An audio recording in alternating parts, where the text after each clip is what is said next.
Once a fan of the paparazzi that got his face to the press, Jean-Claude started to grow weary of the lenses that kept capturing his wild nights.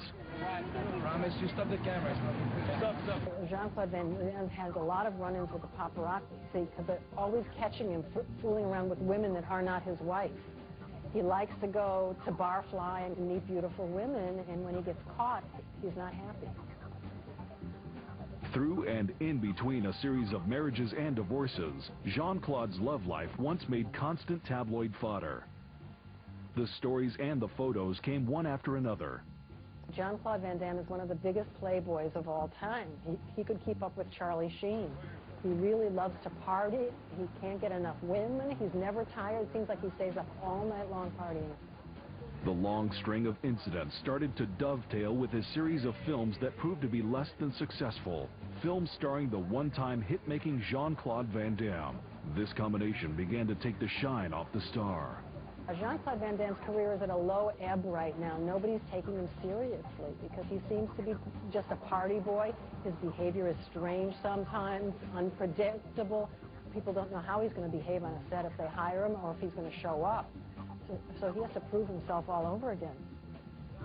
Through the ups and downs, Jean-Claude stayed close to his first wife, Gladys Portuguez. In fact, Jean-Claude and Gladys remained so close, they even remarried years after their divorce. Jean-Claude married his first wife, Gladys Portuguez, when she was a top female bodybuilder and one of the most beautiful female bodybuilders in the world. So he figured, here's a match made in heaven, and what great publicity we'll get from this union, which they did. It proved very profitable for him. Divorcing in 1993 and then remarrying in June of 1999, Jean-Claude Van Damme and Gladys Portuguez seemed to have the kind of relationship that endures.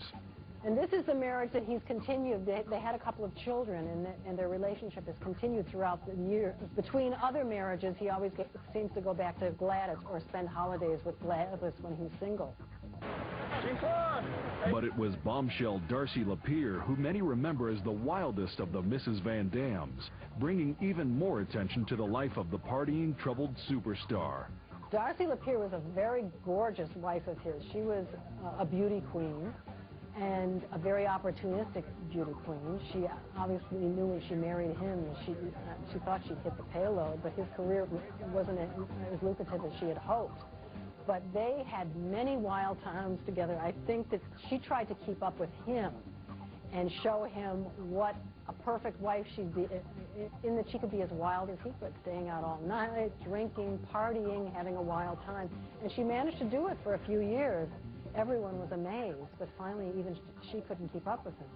After an arrest and a failed attempt at rehabilitation, matters grew tense between Jean-Claude and the paparazzi. Matters that would soon escalate into confrontations that became both violent and humiliating for the star. Jean-Claude has had a lot of embarrassing public moments. He makes bad decisions, and at the same time, he's sort of an exhibitionist, so you catch him in the act all the time because he's out there doing these things in public rather than in private. If he's overindulging or whatever, he does it right in front of everybody and gets himself into hot water. Paparazzi photographer Steve Broderson recalls the night that an irritated Jean-Claude Van Damme took matters into his own hands. There's a couple different restaurants that I check on a nightly basis. I showed up at Ago. I stopped. There were some autograph people there, so I asked them, what's going on. And they said that I just missed Jean-Claude Van Damme. So he was getting into his car in the parking lot of the restaurant, so I'm like, all right, I'll get some footage of him as he leaves. So I'm standing out on the sidewalk, 20, 30 feet away from him, turn my camera on, turn the light on. Him and a blonde are just getting ready to pull out of the Ago parking lot in his Bentley. He looks up, he sees me, puts the car in park, gets out of the car. I'm like, all right, what's this guy doing? So he comes walking up to me, and I'm like, how you doing tonight, Mr. Van Damme? And he's like, oh, good, good, good. Kind of looks past me like he's looking for someone so he can get to the side of me, and then just comes back and grabs my camera. Jean-Claude broke that camera, telling the paparazzi that the game was over. But the rashness of that act forced Van Damme to look inward. He'd soon find new ways to behave, to live, and to succeed.